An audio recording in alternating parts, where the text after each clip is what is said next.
Hey, it's Greg here with MaritimeGardening.com, and I decided to do a video where I answer a question I've been getting from a lot of gardeners this year, 2023. And that is people at work and people online saying, boy, I had the worst garden ever this year. Why do you think my garden was so bad this year? Now, I can't say I had the worst garden ever. I had a pretty good garden this year. There was a couple of beds that didn't do well, and I'm pretty sure I know why. And I would think that the reason the few beds I had that did poorly is the same reason a lot of people's gardens did do well this year. That is, that we had a lot of rain this year. I'm talking about where I live, Nova Scotia, Canada. I can't speak for everywhere else in the world, but we had an unbelievable amount of rain this year. And rain's good, water's good. You know, we had a really hot summer and a lot of rain. Should have the best garden ever. We got all this rain, all this sun, and all this heat, right? So people are saying, oh, boy, everything grew poorly this year. What's going on?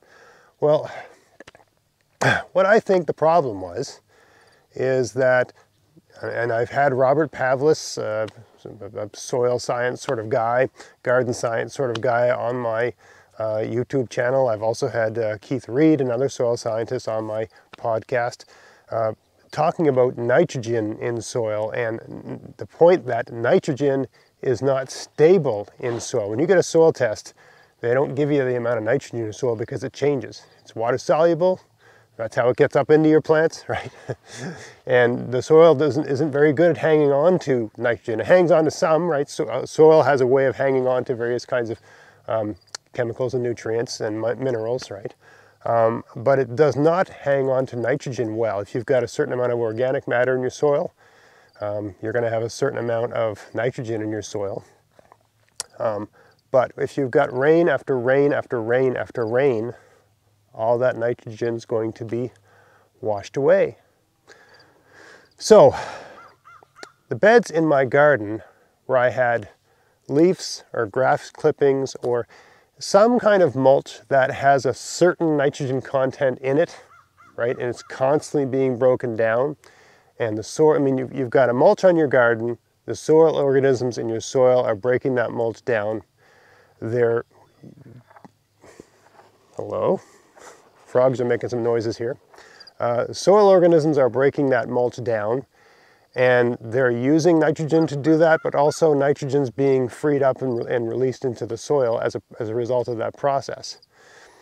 If you have a mulch that has very little nitrogen at all, like if you're using wood chips or brown paper bags or cardboard or something like that, not a lot of nitrogen there, right? The soil organisms are going to be using what nitrogen there is in the soil to break that stuff down. And if you're getting rain after rain after rain, what nitrogen there is in the soil is also being washed away, right? Especially where I am, I'm on a slight slope here, so the rain takes everything over there gradually, right?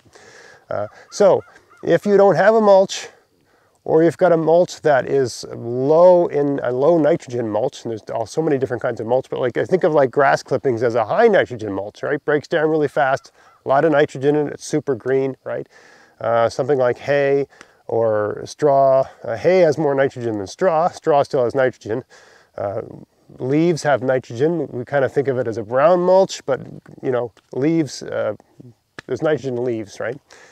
So those kinds of mulches, the gardens where I had hay or grass clippings or seaweed or something with its own nitrogen source as a mulch, those are the beds where everything grew great, right?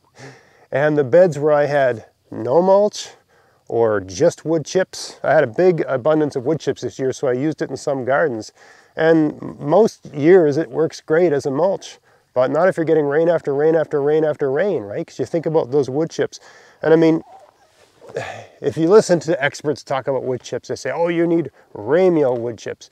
Wood chips that are from the branches of trees. So it's got bark and it's got more leaves and it's got more green in it. And that's ideal, but you can't just order that up from a tree service, right? They're just going to dump whatever's in their vehicle in your driveway, right?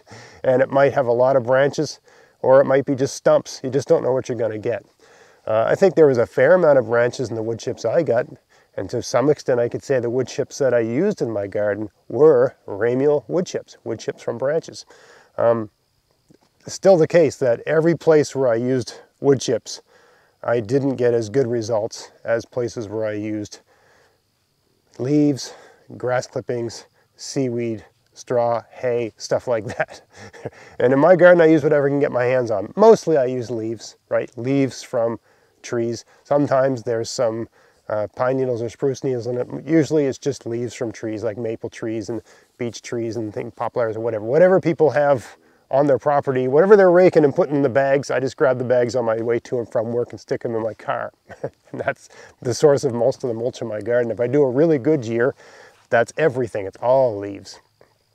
Usually at some point in the summer, I start running, some of the mulch I have is breaking down, the soil's starting to peek through, and I'll just let my lawn grow a little bit long and get one of my kids to mow the whole thing and get all the leaves up in the leaf bag, and I'll use the grass clippings, and I'll use the grass clippings on the lawn, or I'll use the grass clippings on the garden as a mulch. And you can really see, because grass clippings have so much nitrogen, right? If you mulch something like kale with grass clippings, you'll see the green get more intense. Most of the beds in this garden have similar soil. I mean, they're individual beds, and they're perpetually mulched with different kinds of things. Some of them have had horse manure in them years ago, and some of them have never had horse manure. Most of them, everything grows really well. I got a couple new beds that I put really subpar soil in, and I should have planted beans or something in them, but I didn't, so they grew really poorly this year.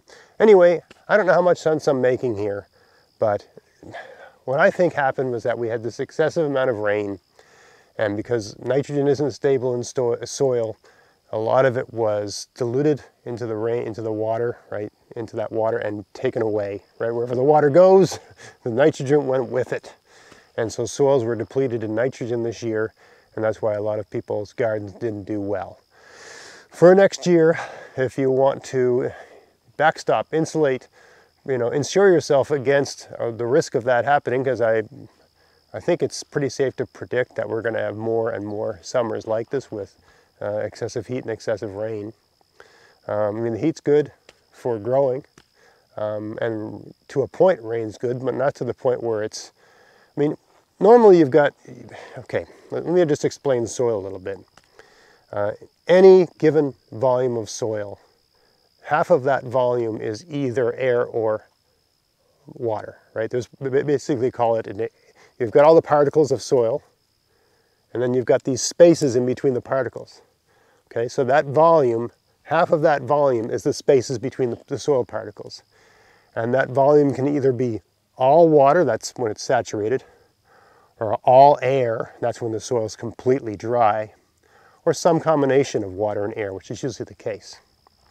Okay, there's an amount of water that will just perfectly, there's an amount of water applied to the soil that gives you the perfect combination of air and water in that soil, right? Your roots need air, they need oxygen.